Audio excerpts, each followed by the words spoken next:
Welcome back, everyone, to Mona's Take. I am your host, Mona Rose, and we are here to talk about everything reality TV. If you haven't already, please like and subscribe, and hit that notification bell so you don't miss anything we have coming up. Thank you to all my new subscribers. I appreciate each and every one of you. And if you have time, drop a comment below. Tell me what you think. Today we're going to be talking about Survivor 42, the 2-hour episode last night. It was explosive. It was confusing. And we're going to get right into it.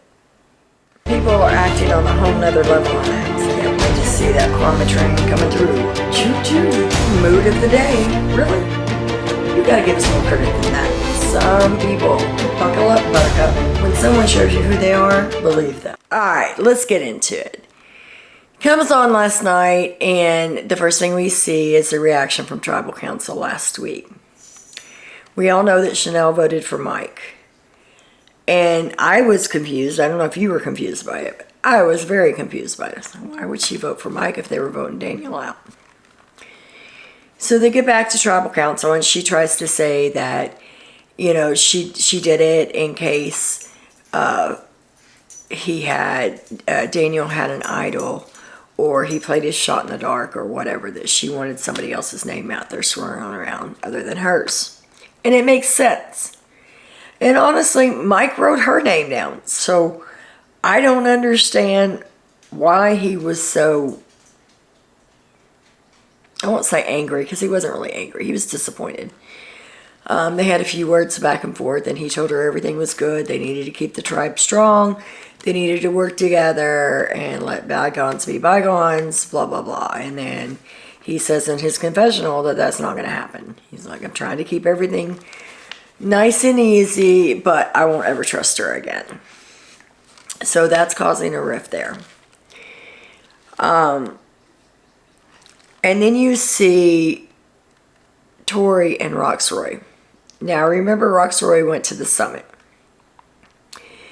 And Tori's questioning him about what it is, what's going on. And he just says, look, I'm not getting into it. She said, you're not telling me anything. And he said, I know I'm not telling you anything. He said, why can't you just take my word that it was something that I did to protect the tribe? Which he did. He didn't risk his vote because he knew he needed his vote. But she's very persistent, and she keeps on, and Roxroy's getting very aggravated. And you see Romeo and Drea in the woods listening to him, and Drea's like, man, she don't let up. And they go back and forth for a little bit. Roxroy is clearly aggravated. Tori is a bit pushy and doesn't trust him now because he won't give her any information. Which has always been that back and forth between Tori and Roxroy. Tori doesn't trust him. He doesn't trust Tori. It's been that way from the start. They just don't click. Sometimes you just don't click with people. And they're one of those that just don't click. So we get to the challenge. Before the players come in, Jeff lets us in on the hourglass coming back into play. And he says, but there's a few changes. They've added, instead of the regular feast of fish or whatever, they added an Applebee's dinner. The winner not only gets immunity from Tribal Council, they get their buff, and they are part of the tribe, but they get dinner from Applebee's. So they kind of sweeten the pot a little bit to try to see what decisions they'll make. But they also let them know that whoever's left out can change the game. They have an opportunity to change the game. So he brings everybody in. He tells them to drop their buffs. They're all excited. It's a merge, yada, yada, yada.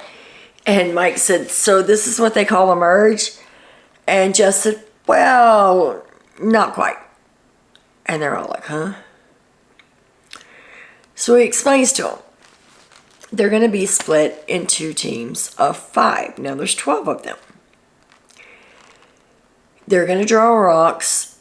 There's 2 gray rocks in there. The 2 gray rocks that are pulled, they set out of the challenge and they're not allowed to compete. So and he says, their fate will be decided by whoever wins the challenge. So they draw the rocks and they split into the 2 teams. I think it was blue and orange, something like that. So he tells them that, they're not part of the tribe if they don't win, that they have to earn their way into the merge. It's not just given to them. Like everything else on this, they have to earn it. So the challenge is the one where they have to dig up the big world-sized ball.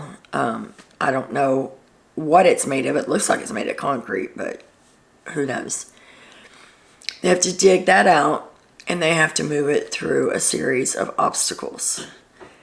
Stopping along the way, someone has to get on top, get some keys down, and go along their way. And then they have to put the ball in the perch. Then they have to climb up on the ball onto another platform. And then from there, they have a wall they have to scale to get up to the top platform. Up there, they have a puzzle. 75-piece puzzle. And I don't know how long it actually takes them to do this as far as what they cut out in editing and all of that. But that's a big puzzle for Survivor, a 75-piece puzzle. And of course, it's the Survivor theme, 42.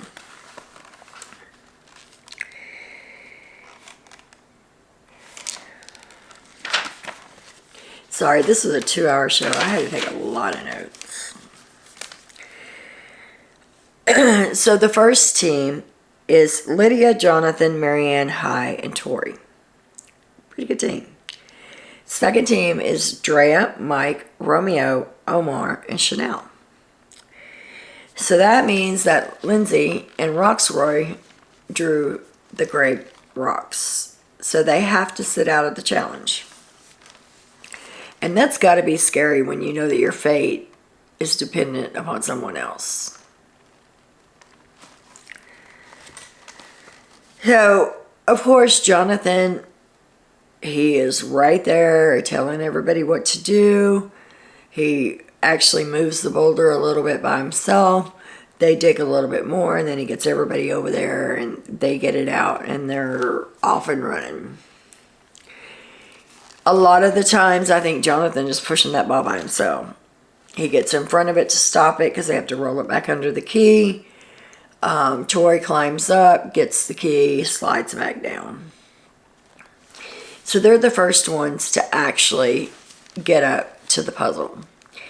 And of course, now this whole time, Jeff is saying, look at that, Jonathan's pushing the ball by himself. Look at that, Jonathan's lifting all his players up. Look at that, Jonathan scaled the ball by himself. He's pointing out everything that Jonathan's doing. And I'm sure Jonathan's got to be thinking, Jeff, you need to shut up, because you're just putting a big old target on my back that was already there. You're just making it bigger. But anyway. So they get up there, and Lydia and Marianne are doing the puzzle.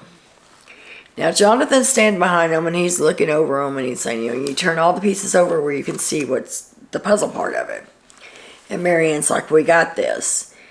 And Jonathan's trying to give him a little advice from behind. And Marianne's like, you just need to calm down. We've got plenty of time. We got this. Now, at this point, the other tribe is struggling.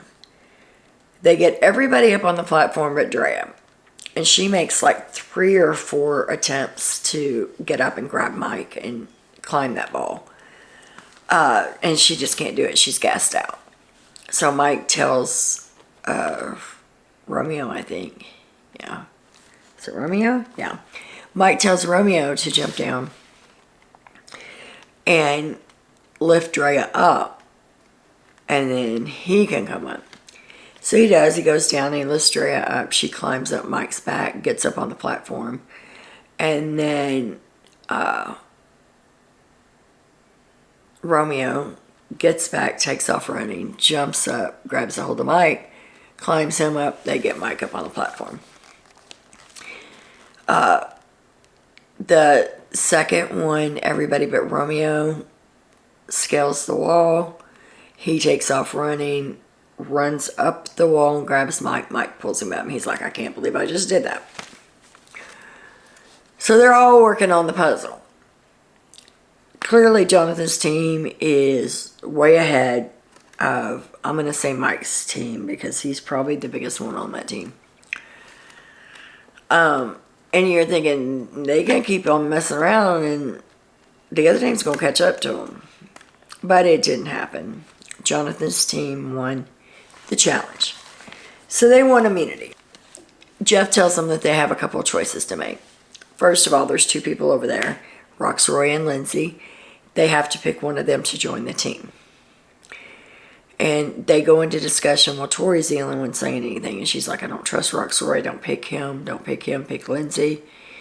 And so they turn around and they pick Lindsay. And they use the excuse that she looks like she needs to eat. Which, for those of us watching it, knew Tori was throwing Roxroy under the bus again. So they pick Lindsay. So then Jeff tells them again, you have another choice to make. You can either choose to send Roxroy to Exile Island, where he has the opportunity to change the game. Or one of you can give up your feast and you can go to Exile Island. But the choice is up to you. And I really thought for a minute there that Jonathan was going to say, no, I'll go to Exile Island. Which, if he had, that would have been the best choice, because he could have kept things the same. They would have all been safe. But no, they chose to send Roxroy. And even during the feast, or no, when they get back to camp, Drea is speculating on what that means, that he's going to have the opportunity to change the game. And she guessed it.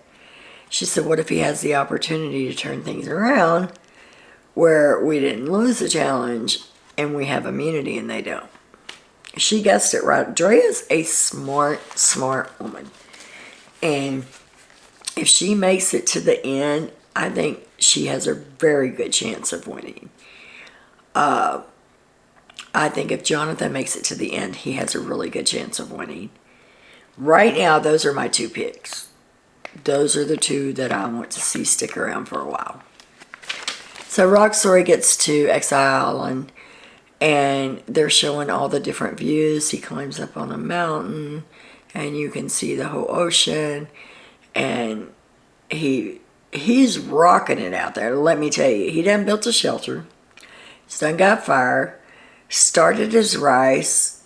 I mean, he's doing good. And he sees the hourglass, but he's not sure what it means. So he just sets it to the side.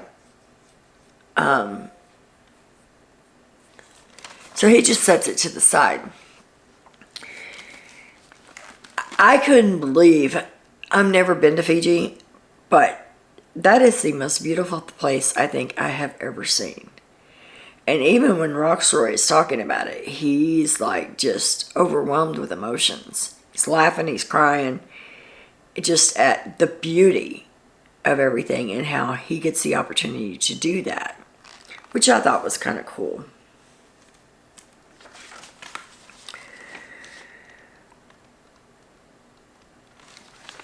Everybody's back at camp after the feast. And another thing.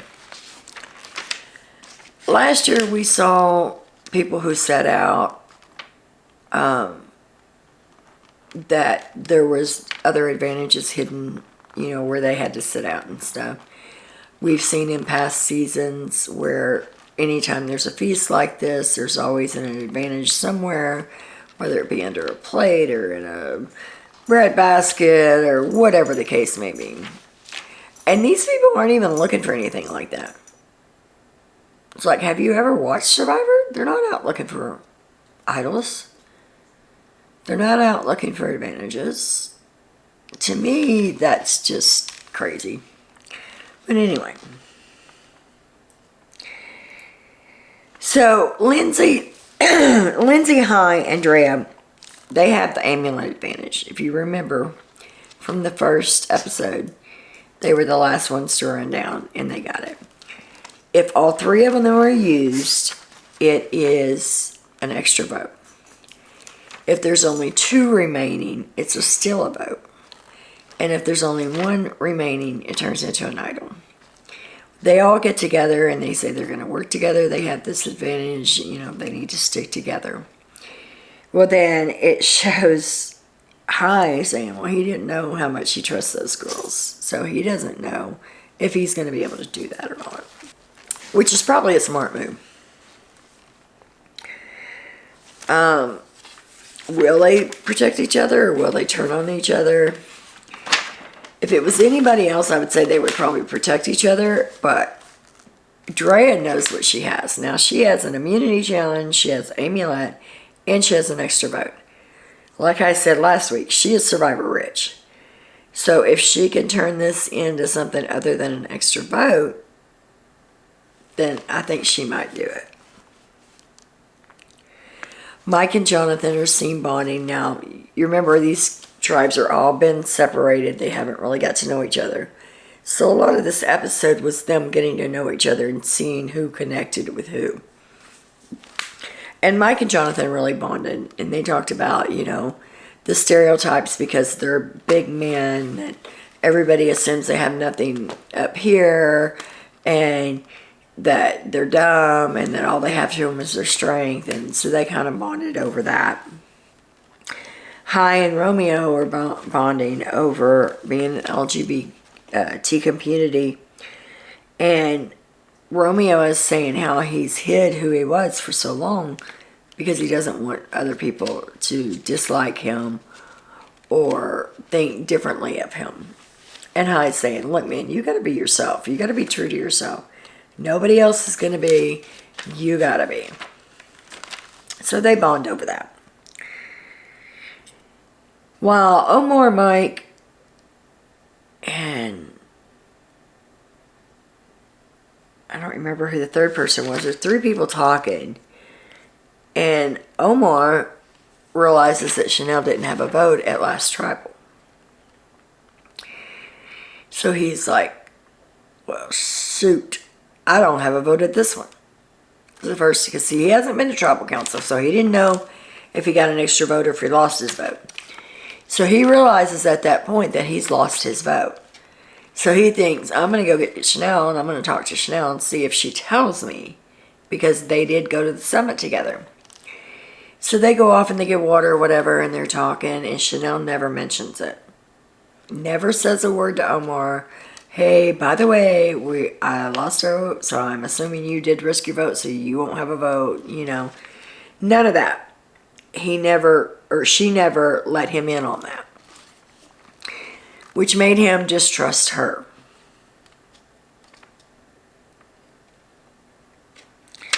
Lydia and Marianne are seen going off together. To me, that's no surprise. They're both kind of different.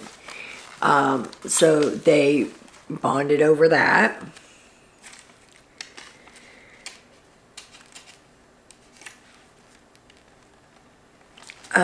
They make an 8-person alliance.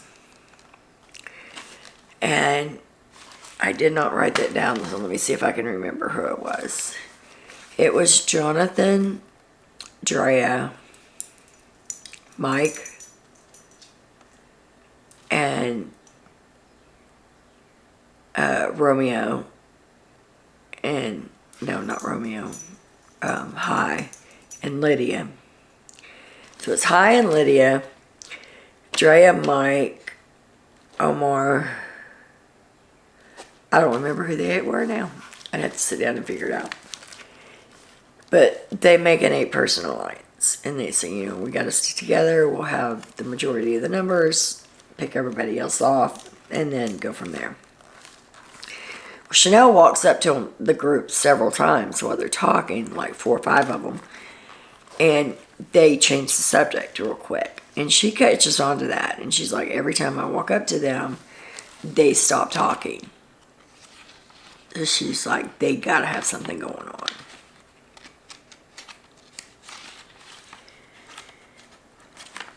Alright, the individual immunity. They bring everyone in. They bring Roxbury back from exile. And Jeff reveals that he had an opportunity to change the game. So he talks about it, and he's like, it's an hourglass. If you smash the hourglass, then everything that happened at the immunity challenge is swapped. The winners become the losers become the winners. The ones that are safe become not safe, the ones that are not safe become safe. So Roxbury reveals that he smashed the glass. I don't care how much build-up they do, you know he's going to do that. Are you going to choose not to be safe over safety? Regardless of what everybody else thinks. Yeah, you may piss off 6 people that have immunity that now don't, but you also got 6 other people or 5 other people by your side that didn't have immunity and now they do. So I think it's a big hype. I think it's common sense that anyone that has that opportunity is going to do so. I would, in a heartbeat. I ain't gonna lie. My safety over yours any day. And Tori. So Tori gets pissed off at Roxbury. And she's clearly pissed off.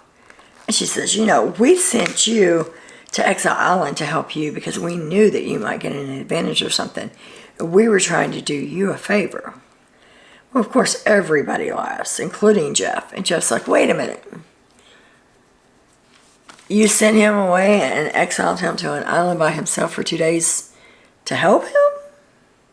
Oh, yeah, I just think it's ridiculous that, you know, you're doing this to us. She was very pissed. And I'm like, you are a narcissist, child. There's something about Tori I just don't like. I don't like the back and forth. I don't like how...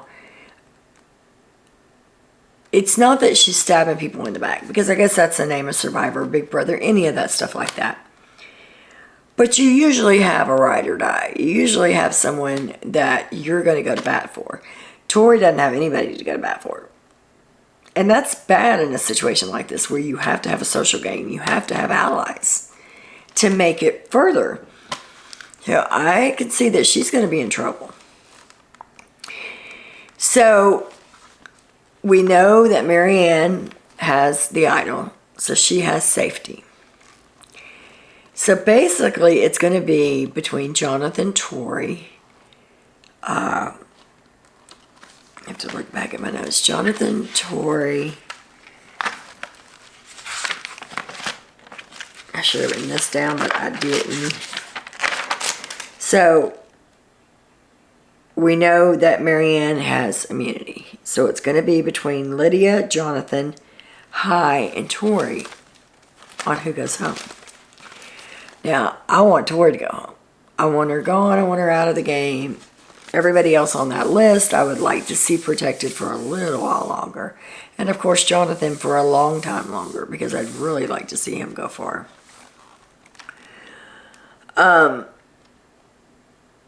So the challenge is the one where they have blocks that smell immunity, and you have to spell it backwards, of course, build up from the bottom up.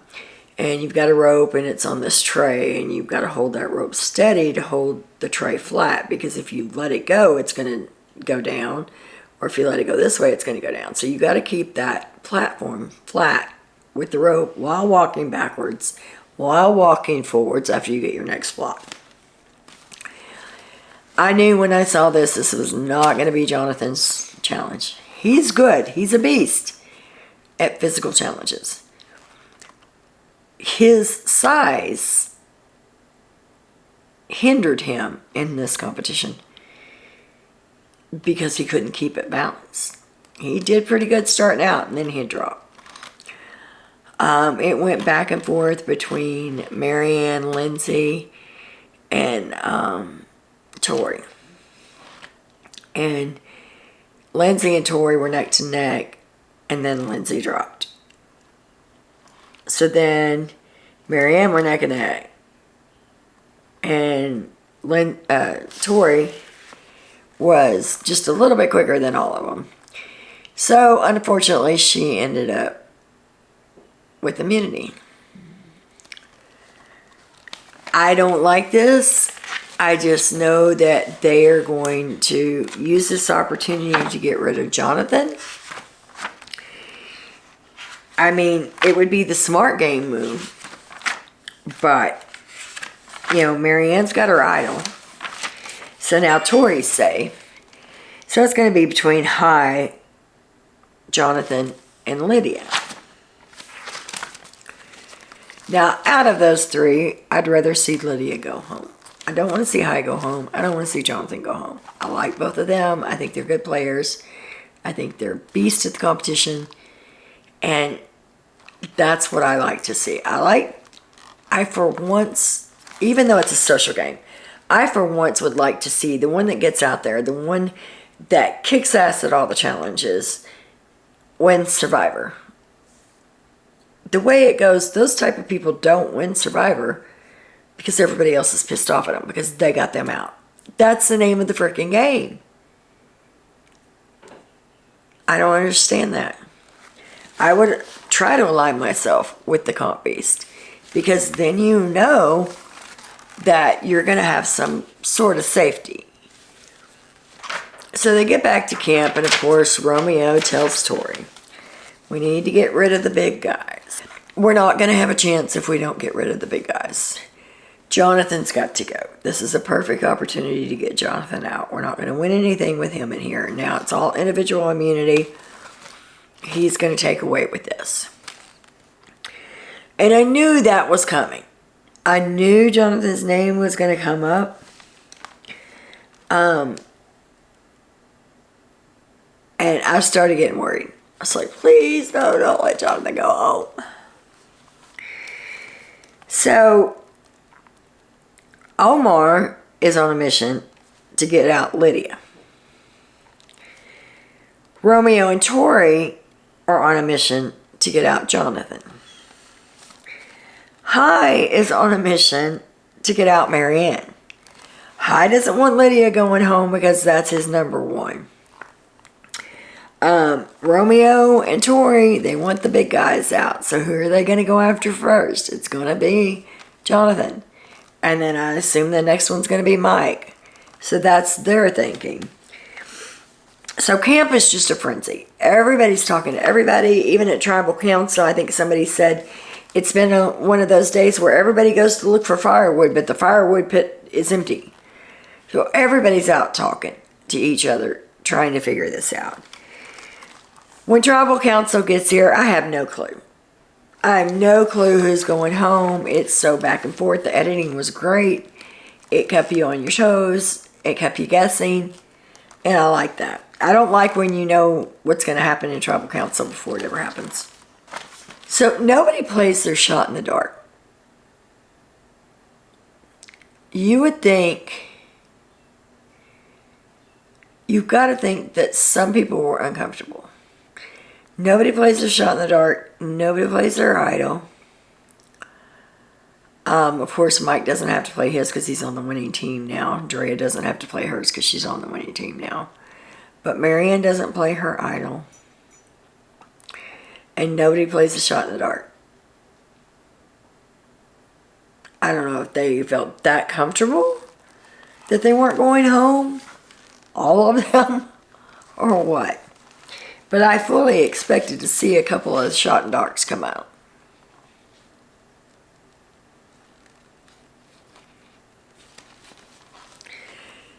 So, Lydia ends up going home. Now, let's talk about that vote. You had 5 votes for Lydia. You had Jonathan, Hai, Lindsay, Marianne, Mike, and Drea vote for Lydia to go home. You had Chanel and Tori who voted for Jonathan to go home. You had Romeo and Lydia who voted for Marianne to go home. And you had Roxroy that voted for Lindsay to go home. That was a confusing vote to me, because 6 of the 8 stuck together. Now, Lydia immediately turned on their alliance whenever she was in jeopardy and said, you know, I'm in jeopardy. I'm not going to take any chances. So, yeah, if y'all want to vote out Jonathan, I'll vote out Jonathan. Yeah, if y'all want to vote out, you know, whoever, I'll vote out whoever you want. Well, then that got back the rest of them. And I think that's what cooked her goose. I think if she had stood her ground, it would have been totally different. But I'm not sure with the people that were in there. And Roxroy, he's supposed to be in that 8-person alliance. And he voted for Lindsay. Why Lindsay? I don't get it. That vote just confused me. And the next episode looks like it's going to be crazy as well. I'm here for it. I hope that they can keep us guessing, because I don't like it, like I said, when you know what's going to happen. I want a shocking tribal council. I want one where everybody walks away going, what the hell just happened? That's the kind of tribal councils I like. But tell me in the comments what you think. How did you like the show? Who's your favorite so far? Who do you want to see go on? Let me know in the comments. And that's about all I have for you guys for this video. And until next time, I will see you later. And as always, much love.